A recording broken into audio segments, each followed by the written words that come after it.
you're watching GW News Recap. I'm your anchor Azin Jamir, bringing to you the top stories of the week. Let's have a look at the stories that matter to headlines.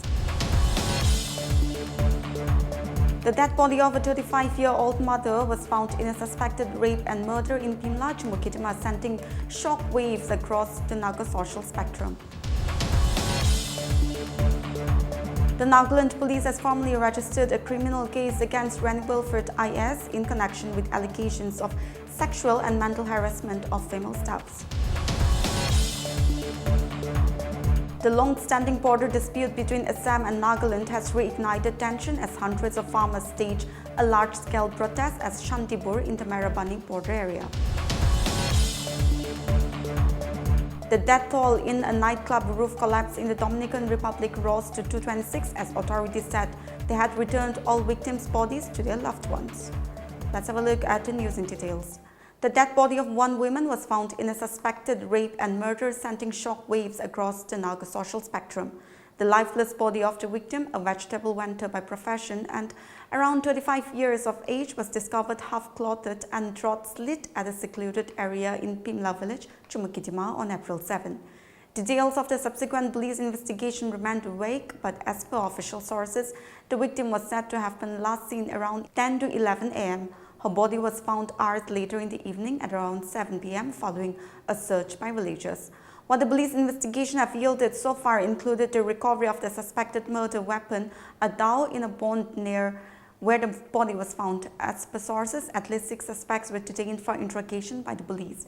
The day after the incident, April 8, a host of Naga civil society organizations led by the Ziliangrong and Teneme organization descended at the district hospital Dimapur, where post-mortem was conducted and the body handed over to the victim's family.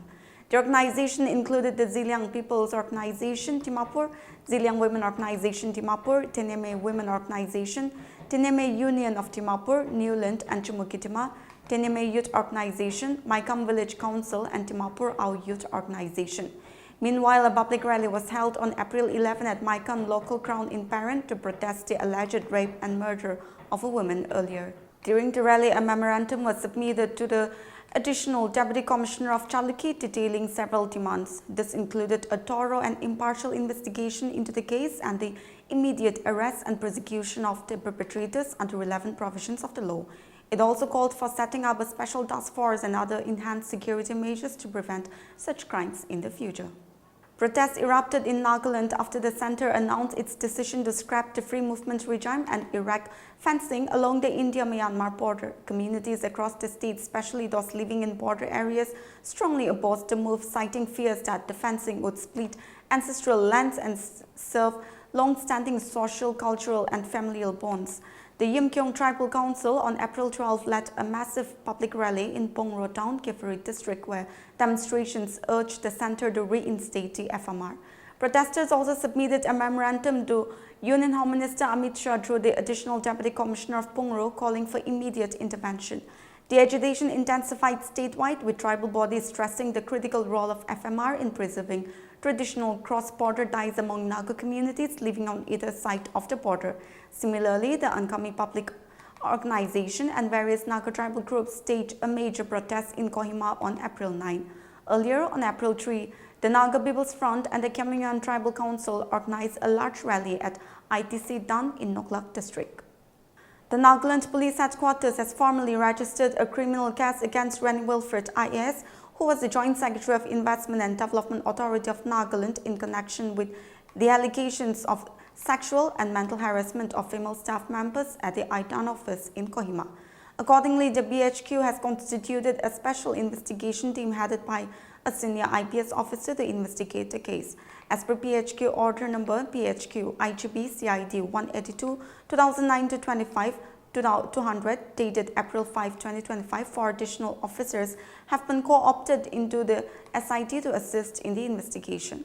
According to an official press release issued by the PHQ, the action follows a written complaint submitted to the Director General of Police by Chairperson of the Nagaland State Commission for Women on March 17, 2025.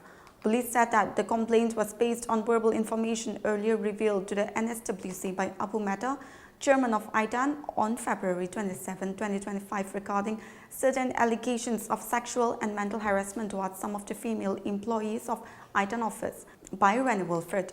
Upon receiving the information, PHQ said that the NSCW took cognizance under Section 5 and 6 of the Nagaland Women Commission Act 2006 and recorded the statements of the alleged victims on March 5, 2025. Subsequently, a formal forwarding letter with an enclosed complaint of sexual harassment from the ITAN employees was submitted to the NSCW by ITAN Chairman Abu Mehta on March 3, 2025. These documents, including the victim's statement, were forwarded to the police headquarters, and as per the Bharatiya Nagarik Suraksha Sanhita, the BHQ promptly instituted a preliminary inquiry on March 25, 2025. The inquiry was assigned to a female officer of the rank of Deputy Superintendent of Police. The PE report was submitted on April 1, 2025 and revealed prima facie evidence of the cognizable offence under Section 75 and 79 of the BNS, warranting a full criminal investigation. The report recommended further action to fully investigate the extent and the veracity of the allegations. Accordingly, an FIR was formally registered on April 2, 2025 under SCBS case number 1, 2025 with charges under sections 74, 75 clause 2 and 79 of the BNS. As required by law, BHQ said that a copy of the FIR was submitted to the court, the Chief Secretary and NSCW. BHQ said that the investigation is going on and all aspects of the case are being thoroughly examined. Further, BHQ also provided an update on a previous case involving the same officer. The police said that Rani Wilfred, while serving as Deputy Commissioner of Noklak, was charged under the Protection of Children from Sexual Offences Act in SCBS case number 04-2021 for alleged molestation of 2 underage girls who were engaged as maid servants at his official residence while STC. PHQ said that after thorough and detailed investigation, a charge sheet was filed on December 2, 2021 before the Special Court Tuinsang, which has since taken cognizance and commenced the trial process. As per police records, the case remains under trial with 34 out of 50 prosecution witnesses having already deposed before the court. The long-standing border dispute between Assam and Nagaland has reignited tensions as hundreds of farmers stage a large-scale protest at Shantipur in the Merapani border area. Chanting, "We will not give up our land, we need our land," the agitating farmers expressed outrage over the Nagaland government's move to begin palm oil cultivation on disputed farmland.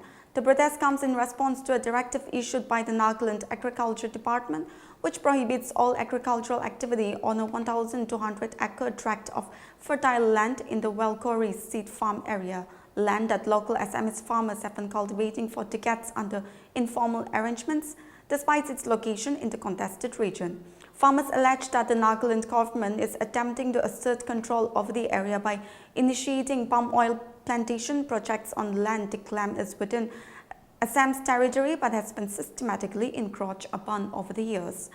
The Welkori seed farm and the larger Assam-Nagaland border issue are currently under judicial review in the Supreme Court of India.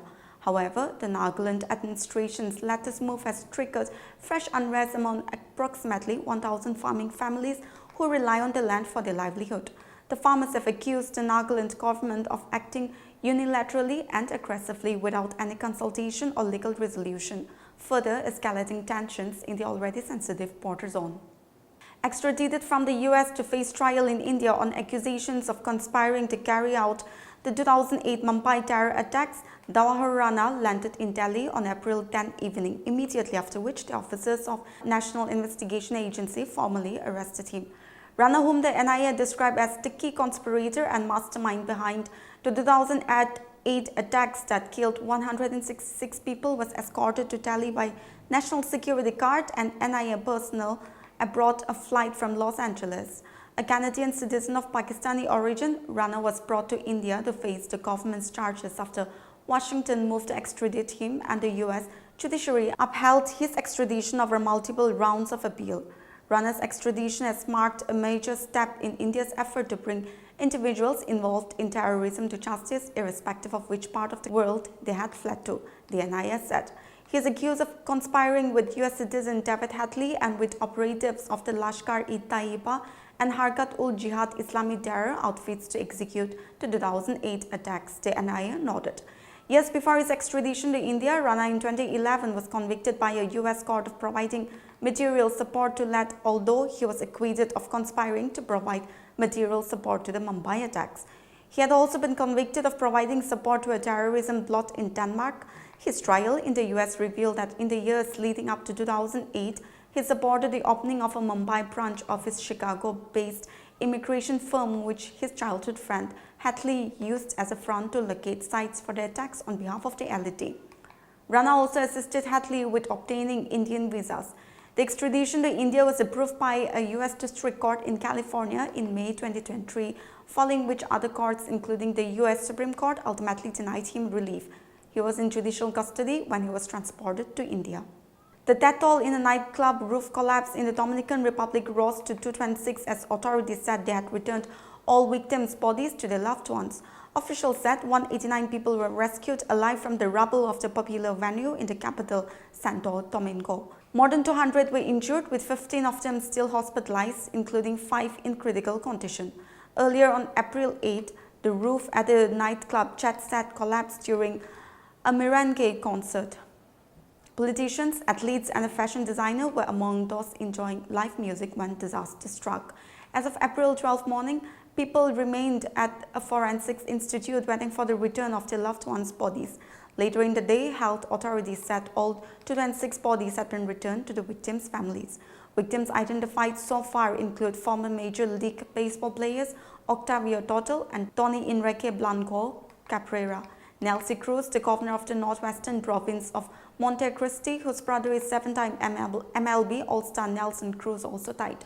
Officials have also said it is too soon to determine why the roof fell down, although prosecutors visited the scene on April 10 after rescue crews began packing up and removed heavy equipment.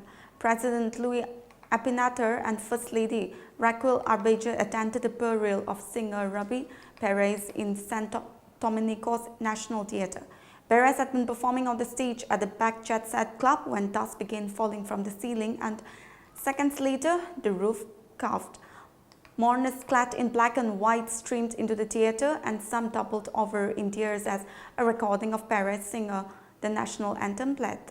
Well, that's it for this week's news recap. For more news like this, you stay connected to Global Window. Good night.